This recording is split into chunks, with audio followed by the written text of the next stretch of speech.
हाँ, तो आज अपन बात करने वाले हैं हिंदी अनिवार्य की। इसमें भी 80/80, 80 में से 80 और 20 जाएंगे स्कूल से।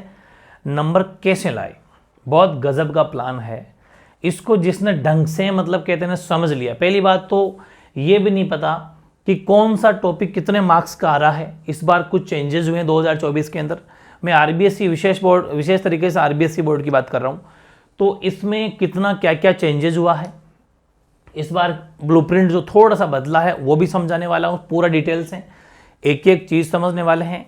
और मैं आपको एक बात गिना देना चाहता हूँ, चाहे वो पीसीएम वाला हो, चाहे पीसीबी वाला हो, चाहे वो ह्यूमैनिटीज़ आर्ट्स वाला हो, चाहे कॉमर्स वाला हो, जिसने हिंदी और इंग्लिश कंपलसरी जो दोनों विषय हैं, जो कंपलसरी विषय आपके अनिवार्य हैं, इन दोनों को जिसने ढंग से कर लिया, मैं कहता हूँ मेन सब्जेक्ट मतलब वैसे ही 19-20 रहती है हर किसी के, और या फिर साल भर में तैयारी कर रहे होते हैं उनकी, तो ठीक ठाक मामला बैठ जाता है, या फिर वो कभी कभी पेपर बिगड़ भी जाते हैं अच्छे, वो कोई कह नहीं सकते। ये जो दो सब्जेक्ट लैंग्वेज वाले हैं, हमेशा जिसने इन पर मेहनत की है ऑनेस्टी के साथ में और थोड़े स्मार्ट तरीके से, हमेशा उसकी मार्कशीट बहुत शानदार सजी है। उसकी मार्कशीट बहुत शानदार सजी है। अगर आपको मार्कशीट को सजाना है, सजाने का मतलब परसेंटेज ग्रो करना है, तो हिंदी अनिवार्य और इंग्लिश कंपलसरी पर रात दिन एक कर देना। अब ये बहुत बड़ी गलती कर बैठोगे कि मुझे तो आता है, मैं तो मन से लिख दूंगा। अरे मन से क्या लिख देगा, क्या लिख देगी, एक बार बोल के सुना देगा, 2 लाइन नहीं आती आपको। ऐसे कोई टूटी फूटी भाषा में नंबर थोड़ी मिल जाएंगे। आंसर में इफेक्टिव लैंग्वेज होनी चाहिए, वो वर्ड कहाँ से सोचेंगे अपन, ठीक है। इसलिए बहुत जरूरी है, मतलब ये चीजें ऐसी है कि स्मार्ट तरीके से किया जाए तो 80 में से 80 नंबर आ जाता है। मैं कहता हूँ हमारे पास में उसके एक बच्चे के सिर्फ 2 मार्क्स कटे थे, है ना। वो मैं तो उसको आपके सामने भी ला रहा था, लेकिन वो आया नहीं, थोड़ा शर्माता है बच्चा, लेकिन मैं मतलब उसके 98 मार्क्स है, ठीक है, बिल्कुल नॉर्मल। और उसने लास्ट में अपने पिछले साल जो अपने कैप्सूल सीरीज चलाई थी पिछले साल, उसके सिर्फ वो कह रहा था कि मैं तो सिर्फ कैप्सूल से लास्ट के 1 महीने में मतलब पढ़ा था, बस 1 महीना, वो भी बोले 1-2 दिन कम ही रह गए थे उसमें भी। तो वो स्मार्ट तरीका आपको भी अपनाना है। अपन इस 80 में से 80 का टारगेट लेके चलेंगे पूरे 80 के पेपर में से, ठीक है। और बहुत इजीली आ जाते हैं, बस थोड़ी सी मिस्टेक्स होती है थोड़ी बहुत, उस पर ध्यान देना है। एक बार ही पहले ये जानो कि क्या क्या थोड़ा बहुत फेरबदल हुआ है। आपकी जो आरो भाग सेकंड वाली जो बुक है, आपके कोर्स में आरो भाग सेकंड है, वो 32 नंबर की बुक है, 32 मार्क्स की बुक है। उसमें एक से प्रसंग व्याख्या आ रही है गद्य भाग से, और एक से प्रसंग व्याख्या आ रही है पद्य भाग से। दोनों 6-6 नंबर की है, और ये 6 के 6 एमसीक्यूज आएंगे, मतलब इसमें ऑप्शन होंगे, विकल्प वाले प्रश्न होंगे 6 में, मतलब 4-4 ऑप्शन जो होते हैं ना वो होंगे, और सभी 1-1 नंबर के होंगे। तो 6 नंबर की ये, 6 नंबर की ये, ठीक है। दोनों 6-6 मार्क्स की आपकी व्याख्याएं होगी, सप्रसंग व्याख्या, जो अपन ने कैप्सूल से जो पढ़ने की कोशिश भी की थी, वही चीजें। कौन सा, जैसे अपन लिखते हैं ना रेफरेंस टू कॉन्टेक्स्ट इंग्लिश, वैसे इसमें भी आपको बताइए, बस वही प्रसंग, संदर्भ और वही व्याख्या और वही विशेष, वो तरीका वही होना चाहिए। और एक कवि परिचय या लेखक परिचय, जिसको 80 से 100 शब्द, मतलब लगभग 1 पेज भरना है। 1 पेज से थोड़ा 2-3 लाइन कम रह जाओ चाहे कोई बात नहीं। ये 4 मार्क्स का आ रहा है, और ये आपको पता है पूरी यूट्यूब हिस्ट्री में अपना ही नंबर 1 पे है ये। लेकिन इस बार मैं वापस चेंज कर रहा हूं इसको, थोड़ा और ज्यादा मॉडिफाई किया है, और मॉडिफाई करके बहुत ज्यादा वेरी फनी, बहुत ज्यादा गजब वे में, बिल्कुल फनी वे में इसको फिर से रीअपलोड करूंगा आज ही। इसको आज अपलोड करेंगे, तो इससे 2 फायदे होने वाले हैं। गद्य और पद्य दोनों का मिक्स आएगा, दोनों का मिक्स मतलब कंप्लीट 15 चैप्टर का 1 शॉट आएगा। लेकिन इसमें सुनना, इसमें सिर्फ 4 नंबर ही आपके तैयार नहीं हो रहे हैं, आगे बताऊंगा अभी। आपकी आरो भाग जो बुक है, उसके गद्य और पद्य दोनों से एमसीक्यूज भी आ रहे हैं, विकल्प वाले प्रश्न भी अलग से आ रहे हैं। उनमें कवियों की रचनाएं पूछी जाती है, तो दोनों में 3-3, गद्य से 3 एमसीक्यूज, पद्य से 3 एमसीक्यूज, अभी आगे लिख रखा है मैंने, बता दूंगा। 6 नंबर वो भी इसके साथ में तैयार हो रहे हैं। ज्यादातर रचनाएं या कवि के बारे में पूछते हैं, तो 6 और 4 मतलब ये जो टॉपिक है 10 नंबर का वेटेज है, 8 से 10 के बीच में। 8 तो पक्का ही मान के चल लेना आप, ठीक है ना। क्यों, क्योंकि देखो मैं बताऊं आपको, तो ये पता चल गया 6 और 4 का, ये 10 का क्यों है, 8 का क्यों है, क्योंकि आपकी जो आरो भाग सेकंड से प्रश्न भी आ रहे हैं। कितने प्रश्न आ रहे हैं, 16 मार्क्स के प्रश्न आ रहे हैं। देखो कुल मिला के 32 नंबर की, अभी मैंने 6 12 4 क्या हो गए, 16 हो गए क्या, हाँ 16 मार्क्स का हिसाब दिया है, और 16 के प्रश्न उत्तर आ रहे हैं आपके, प्रश्न पूछे जाएंगे। उसमें गद्य भाग 8 नंबर की और पद्य भाग 8 नंबर की। ये 3 एमसीक्यूज नहीं जोड़ गए इस बार, ये पैटर्न नया है। गद्य भाग से 3 एमसीक्यूज आ रहे हैं, तीनों 1-1 नंबर के। वो तो खैर आपको पता ऑप्शन वाले होते हैं। इसमें यही पूछते हैं कि ये रचना किसकी है, इस कवि ने इस पंक्ति का क्या अर्थ बताया। मतलब 3 नंबर तो ये आपके उस कवि परिचय, लेखक परिचय से तैयार हो जाएंगे। और 3 ये, हालांकि मैं अलग से वन शॉट भी रखूंगा, लेकिन फिर बात बता रहा हूं, इसलिए वो सेशन बहुत इंपॉर्टेंट होने वाला अपना कवि परिचय, लेखक परिचय। चलो वो आपको समझ में आ गई ना बात। तो ध्यान रखें, सप्रसंग वाक्य गद्य से 6 नंबर की, सप्रसंग वाक्य पद्य से 6 नंबर की, कवि लेखक परिचय 80 शब्द 4 नंबर का। अब वापस इसी पर आते हैं। आरो भाग सेकंड से प्रश्न जो आ रहे हैं, गद्य भाग से 3 तो एमसीक्यू जा रहे हैं, एक लघुत्तरात्मक प्रश्न जो 40 से 45, जहां पर भी लघुत्तरात्मक लिखा हुआ रहेगा वो संभाल लेना 40 से 45 शब्द, मतलब 6, 7, 8 लाइन लिखनी है, अपन को थोड़ा बढ़ा के लिखना है। और एक दीर्घ लघुत्तरात्मक लॉन्ग क्वेश्चन 3 नंबर का। ये तो एमसीक्यूज, ये शॉर्ट क्वेश्चन आंसर, ये हो जाते लॉन्ग, जिसका लगभग 10-12 लाइन में आंसर लिखना है आपको। 60 से 80 शब्द है, 3 नंबर का। 3, 2, 5 और 3 8 नंबर का गद्य में प्रश्न उत्तर आ रहे हैं। और 8 का पद्य बोल दो चाहे काव्य खंड बोल दो, उसमें भी 3 एमसीक्यूज, 2 लघुत्तरात्मक और 1 दीर्घ लघुत्तरात्मक। ये भी 3, 2, 5 और 3 8, तो हो गए 16 नंबर का हिसाब। मतलब आरो भाग सेकंड जो बुक है 16 मार्क्स तो ये, और 16 मार्क्स ये, कुल मिला के मैंने 32 का आपको पूरा हिसाब दे दिया है आरो भाग सेकंड का। ठीक, अब मैं बात करता हूं वितान की। वितान है आपके 12 नंबर की, इससे 2 एमसीक्यूज आ रहे हैं। ठीक, 2 लघुत्तरात्मक आ रहे हैं 2-2 नंबर के, तो 4 नंबर के ये हो गए। और एक दीर्घ लघुत्तरात्मक आ रहा है 6 नंबर का। आपको पता ही है कि इसकी जो कैपेसिटी है, वर्डिंग जो पावर है वो 40 से 45 शब्द। ठीक है, 40 से 45 शब्द लिखना है। और इसकी आपको पता है, मैंने लिखा था आपको, हाँ 60 से 80 शब्द लिखा हुआ है। 60 से 80 शब्द में इसका आंसर देना है। ये आपके दीर्घ लघुत्तरात्मक प्रश्न ये आ रहे हैं। ठीक है, और 2 एमसीक्यूज आ रहे हैं, तो 2 और 4 6 और 6 6 12, क्योंकि दोनों 3-3 नंबर के आ रहे हैं। दीर्घ लघुत्तरात्मक 12 नंबर की वितान है ये। जबरदस्त, इस अकॉर्डिंग तैयारी करनी है अपन को, इस अकॉर्डिंग अपन को तैयारी करनी है। फिर है आपकी व्याकरण। व्याकरण जो बेसिकली व्याकरण जो हमारी व्याकरण होती है वो 8 नंबर की प्योर व्याकरण है, व्यवहारिक व्याकरण जिसे अपन बोलते हैं। वो अपने 8 मार्क्स की है, 8 मार्क्स। उसमें भाषा, व्याकरण और लिपि का परिचय 2 नंबर, शब्द शक्ति 2 नंबर, पारिभाषिक शब्दावली में 2 एमसीक्यूज आएंगे 2 नंबर, अलंकार। और अलंकार में भी कौन कौन से, वैसे तो फेमस अनुप्रास, श्लेष, यमक यही है, लेकिन अनुप्रास, श्लेष, यमक, विरोधाभास, अतिशयोक्ति, विभावना, संदेह, भ्रांतिमान और वक्रोक्ति, ये कुल मिला के ये इस बार नए जुड़े हैं कुछ, इसलिए मुझे इस पर भी वापस से एक 1 शॉर्ट वीडियो बनाना पड़ेगा। अलंकार की क्लास लूंगा और पारिभाषिक शब्दावली की भी एक 1 शॉर्ट क्लास रखूंगा, जिसमें सेलेक्ट करके बहुत इंपॉर्टेंट जो एग्जाम के पॉइंट ऑफ व्यू से, पिछली बार भी अपन ने हालांकि 10-12 वीडियो बनाए थे, मैं रोजाना के 10-20 याद करा था, उसी में से पेपर आया था, देख सकते हो आप। लेकिन इस बार मैं 1 शॉर्ट रख दूंगा फिर से आपके लिए, ठीक है, ताकि इकट्ठा, क्योंकि वो बच्चे कह रहे सर वो बहुत ज्यादा हो गया, हमारे इतना टाइम नहीं है, तो एक 1 शॉर्ट रखेंगे तो उनमें से आपके आ जाएंगे। ठीक है, ये टॉपिक बिल्कुल बहुत शानदार करवा रखा है, दोबारा कराने की जरूरत नहीं, उसी को पढ़ना है। और प्लेलिस्ट जो हमारी प्लेलिस्ट, आपको पता है अपनी प्लेलिस्ट का नाम है, ये नाम है अपनी जो प्लेलिस्ट का नाम है, हमेशा आपको प्लेलिस्ट के साथ में पढ़ाई करनी चाहिए। कैप्सूल सीरीज हिंदी अनिवार्य 2024, यही है ना। कैप्सूल सीरीज प्रॉपर बताना भाई एक बार देख के, हिंदी अनिवार्य 2024, इस नाम से हिंदी की कैप्सूल है, मतलब प्लेलिस्ट है। और इसी नाम से इंग्लिश की है, मतलब इसी तरह से इंग्लिश की है, capsule series English compulsory, right. Capsule series English compulsory, ठीक है, कंपलसरी 2024, इस नाम से ये वाली सीरीज है। ये 2 प्लेलिस्ट है, हमेशा आपको स्टडी प्लेलिस्ट के साथ करनी है, ताकि प्लेलिस्ट में आपको हर चीज मिल जाए।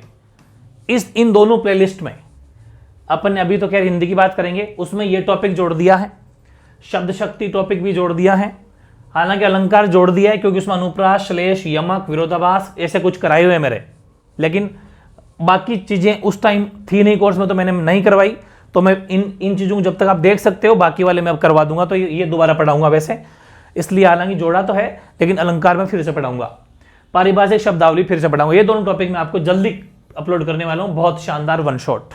बाकी ये दोनों आपको वहां से पढ़ना है, डन। बहुत गजब के पढ़ा रखे हैं, बहुत गजब के, ना तो आज तक बाहर गया है इनसे बाहर क्वेश्चन, न जाएगा, बस विश्वास आपको करना है।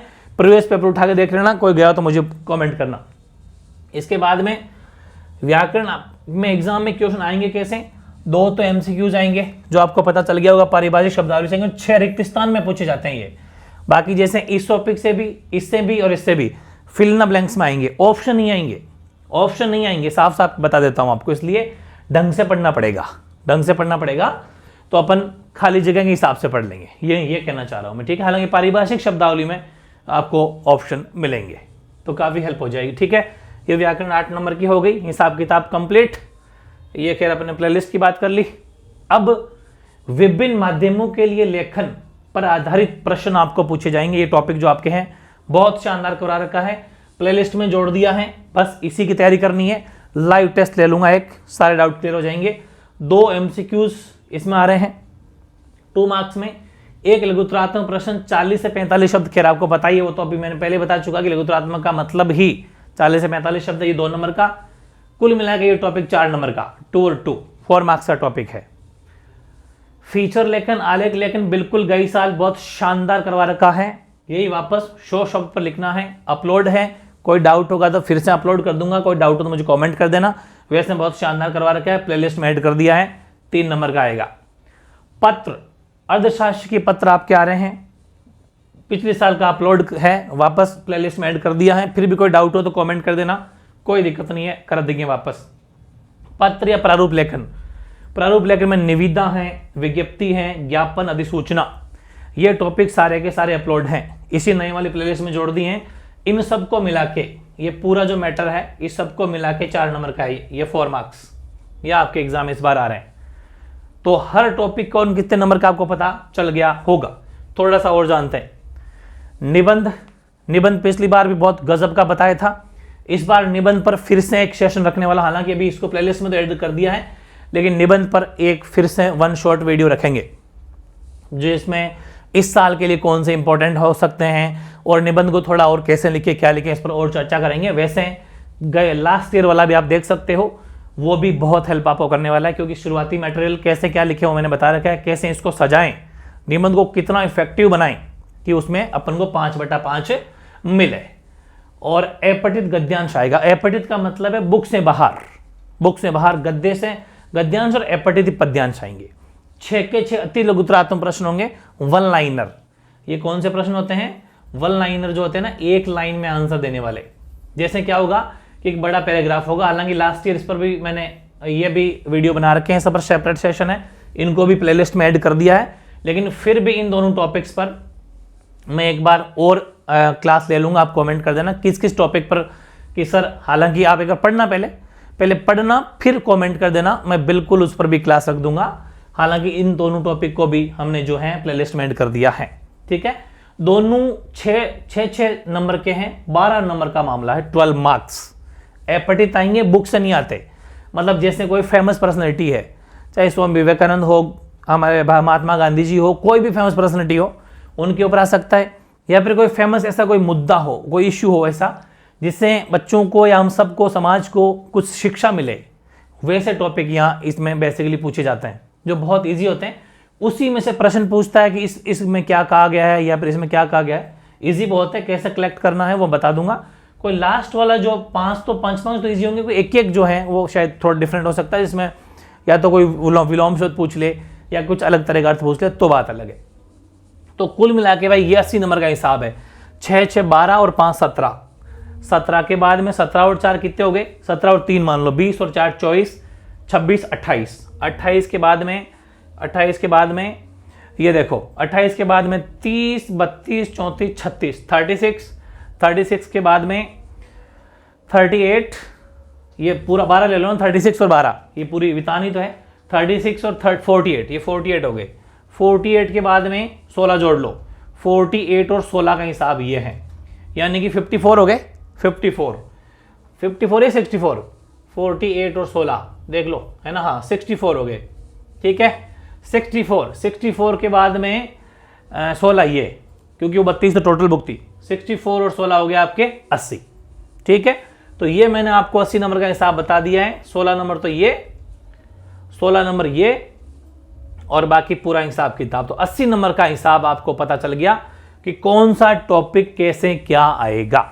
सबसे बड़ी बात यह है, और मेरी बात अगर मानते हो और अगर 80/80 चाहिए तो इस पूरे ब्लूप्रिंट को एक वाइट पेज में खुला खुला आराम से, अगर एक में नहीं आता तो 2 में लिखो, लिख के आपकी स्टडी टेबल के सामने चिपका लो और उस अकॉर्डिंग ही पढ़ना है। और इस अकॉर्डिंग पढ़ते हुए टिक करते जाओ कि ये टॉपिक मेरा हो गया, ये मेरा हो गया, ये मेरा हो गया, बस करते जाओ करते जाओ। अब मैं आपको इसमें और क्या मदद करने वाला हूं, मैं क्या क्या आपके वीडियो वन शॉट लेकर आने वाला हूं। तो वो देखो, one shot video, one shot का मतलब कंप्लीट इन वन शॉट, एक ही क्लास में। एक तो कवि या लेखक परिचय, गद्य और पद्य कंप्लीट 15 चैप्टर का मिला के आज ही आने वाला है। और मैंने एक लाइन लिखी है, वेरी फनी, हंसने पर काबू रखें। ये लाइन लिखी है क्योंकि बहुत ज्यादा फनी होने वाला है ये, मतलब हंसते हंसते याद हो जाएगा। हिंदी के 10 नंबर कहां से कहां आपके आ गए पता भी नहीं चलेगा खाते में। आपके खाते में 10 नंबर ही देने वाला है, ठीक है। ये आज ही आपको मिलेगा, आज ही 9 बजे तक मान लीजिए ये आपको मिल जाएगा। बहुत ही शानदार एक क्लास आपके 9 साढ़े 9 तक होने वाली है। ये मैं आपको आज प्रोवाइड करा दूंगा। फिर एक वन शॉट रखेंगे पूरी आरो भाग बुक का, जो गद्य वाली बुक है, गद्य भाग है ना, उसके एमसीक्यूज का वन शॉट। फिर आरो भाग के पद्य भाग से जो एमसीक्यूज आ रहे उसका वन शॉट। फिर वितान से जो एमसीक्यूज आ रहे हैं उनका वन शॉट। पारिभाषिक शब्दावली जो है आपकी आ रही है 2 नंबर की, उसका वन शॉट। अलंकार मैंने कहा ना कि फिर से पढ़ाऊंगा, अलंकार का वन शॉट और निबंध का वन शॉट। 7 टॉपिक तो ये है। हालांकि एपठित, गद्यांश, पद्यांश सब पर चर्चा कर लेंगे। और भी कोई आपको चाहिए वन शॉट, पहले एक बार 7 पढ़ लो और तो मुझे आप कमेंट कर देना कि सर इन पर भी एक बार सेशन अगर और हो जाए तो ठीक रहेगा। ठीक है, आप जो भी मुझे कहेंगे मैं उस अकॉर्डिंग और चर्चा करूंगा। लेकिन इन 7 पर तो आपको ये सब के सब वन शॉट मिलने वाले हैं, जल्दी जल्दी मिलने वाले हैं। ये टॉपिक आप ध्यान रखें। और इसके बाद में अपनी तैयारी को धार देने के लिए, अपने को 80/80 लाने के लिए और आपको गवर्नमेंट कॉलेज दिलाने के लिए मैं बिल्कुल तत्पर हूं। आपको गवर्नमेंट कॉलेज लेके रहना है। 12th के बाद में कॉलेज में एडमिशन गवर्नमेंट में ही होना चाहिए। पेरेंट्स का भी नाम होना चाहिए कि मेरा बेटा या मेरी बेटी आज फलां गवर्नमेंट कॉलेज के अंदर एडमिशन हुआ है। आपका एक पैसा नहीं लगना चाहिए। प्राइवेट कॉलेज की आप सेमेस्टर वाइज फीस देखोगे तो अक्ल काम नहीं करेगी। स्कूलों से जस्ट डबल है, हर 6 महीने में फीस जमा होती है, क्योंकि एक सेमेस्टर 6 मंथ का होता है। तो कॉलेज के अंदर आपका पैसा अगर लग रहा है तो वो आपकी कमजोरी है बहुत बड़ी। आप काम चोर हैं, पढ़ाई की चोर है, वो नहीं होना है।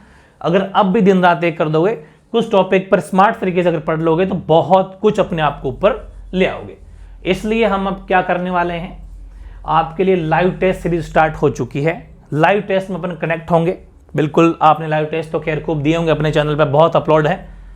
फर्स्ट लाइव टेस्ट होगा आपका 4 फरवरी संडे से। 4 फरवरी को संडे है ना, जब तक मैं कुछ 2 या जितने भी टॉपिक आपको प्रोवाइड करा देता हूं, संडे से शुरुआत करेंगे। और पहला टॉपिक रहेंगे जो आज आपको मिलने वाला, वही कवि या लेखक परिचय। 26 जनवरी है तो 27, 28, 29, 30, 31, 1, 2, 3 आपके पास में 5 और 3 8 दिन बचे हैं।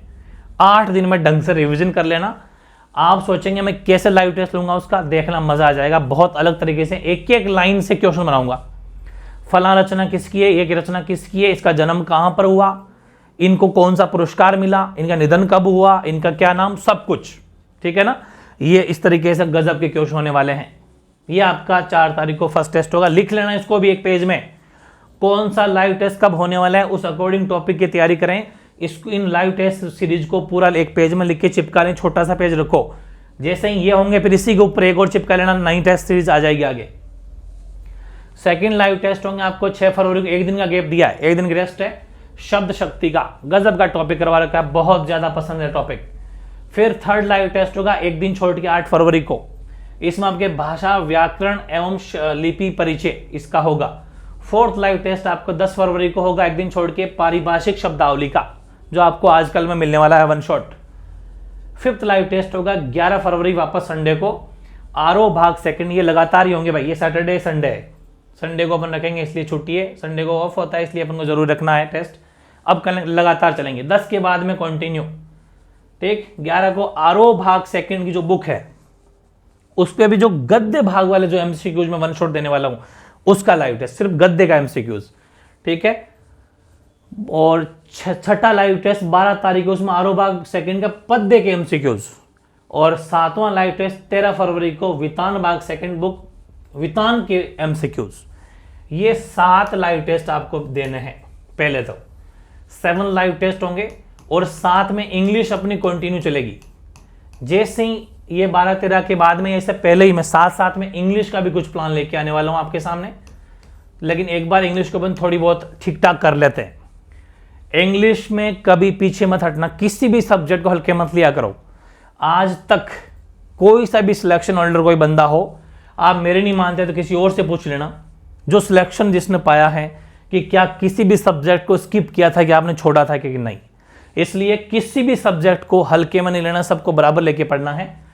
इंग्लिश के कैप्सूल सीरीज का पूरा फायदा आपको उठाना है। इस बार मैंने बहुत अलग तरीके की मेहनत की है, क्योंकि जो अपन कहते हैं ना कि किसी चीज को बार बार पढ़ाते हैं तो तजुर्बा और ज्यादा बढ़ता जाता है, ठीक है। वही चीजें, कैसे पेपर आ रहे हैं वो पूरा मुझे पता है, कैसे कहां से कौन से टॉपिक से प्रश्न आएंगे, इसलिए इस कैप्सूल सीरीज का आपको फायदा उठाना है। वैसे ही पूरी बुक याद नहीं होनी है, लेकिन कैप्सूल सीरीज पढ़ ली स्मार्ट तरीके से तो क्वेश्चन तो वहीं से आएंगे, ठीक है। तो पोइट्री सेक्शन के 1-2 कैप्सूल बाकी है, जो या तो आज मेरे हिसाब से मैं सोचा कि बीच में थोड़ा हिंदी डाल देता हूं, कल आपको दोनों कैप्सूल पोइट्री सेक्शन कंप्लीट, फिर बुक स्टार्ट कर देंगे, मतलब 10-15 दिन के अंदर इंग्लिश कंप्लीट हो जाएगी। उसके बाद उसकी लाइव टेस्ट रिस्टार्ट कर देंगे, ठीक है। और फिर अपन हिस्ट्री पॉलिटी उनका भी मैं जुगाड़ कर रहा हूँ, चिंता नहीं करें, ये आपको ध्यान रखना है। और हिस्ट्री पॉलिटी ज्योग्राफी के लिए भी क्या क्या करने वाला हूँ उसका मैं अलग से प्लान लेके आऊँगा आपको, क्योंकि ये अपने कोर्स अपन इसका भी करा रखा है, इसलिए इसको भी अपने चैनल के ऊपर अपन चलाएंगे, ठीक है। कोई हिंदी साहित्य के स्टूडेंट हो तो कमेंट कर देना, उनका भी कुछ सोचेंगे। इन 3 का तो जल्दी कुछ शानदार प्लान लेके आने वाले हूँ। आज मैं जानबूझ के नहीं लाया क्योंकि हिंदी इंग्लिश सेपरेट रखना चाहते हैं अपन, ठीक है। तो ये हिंदी, क्योंकि ये तो सभी के हैं, चाहे कॉमर्स, आर्ट्स, ह्यूमैनिटीज़, मतलब साइंस किसी का भी हो, इसलिए। तो ये कैसा लगा प्लान ज़रूर कमेंट करना। और इस प्लान पर आपको पूरा गौर करना है, कौन कौन से डेट को कौन से टेस्ट होंगे, सब पर ध्यान रखना। और अभी आपको एक 1 शॉट क्लास आपको मिल रही है, उसका भी आपको फ़ायदा उठाना है, ठीक है। और ज़रूर ध्यान रखें कि हिंदी में 80/80 भी लाया जा सकता है, बिल्कुल लाएंगे शानदार तरीके से। आपको इसका पूरा फ़ायदा उठाना है। शर्त एक ही है कि जो भी कैप्सूल आपको मिल रहा है उस कैप्सूल को टाइम पर लें। पहली बात तो टाइम पर लिया जाए, तभी वो असर करेगा। डेली लें, डेली लिए बिना, कहते हैं ना, डॉक्टर भी कहता है कि आपने दवाई टाइम पर ली थी क्या? बोले टाइम पर ली थी सर, डेली लेता हूं। अगर डेली नहीं लिया तो दवाई असर नहीं करेगी, एक दिन भी मिस कर दिया तो सब कुछ पीछे का साफ होता चला जाएगा। इसलिए कनेक्टिविटी नहीं टूटनी चाहिए, डेली आपको कैप्सूल लेना है और फिर देखना बहुत ज़बरदस्त ये असर करेगा आपके, ये मेरी गारंटी है। चाहे आप प्री बोर्ड वगैरह देख रहे होंगे, दे देखे पता चल जाएगा, क्वेश्चन ऐसे ही बन रहे हैं, यहीं से बन रहे हैं, ठीक है।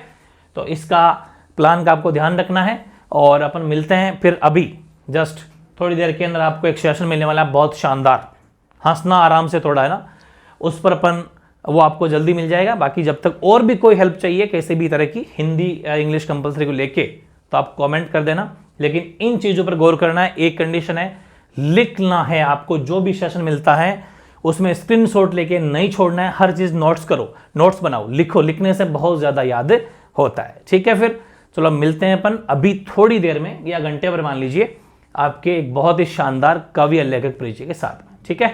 ओके।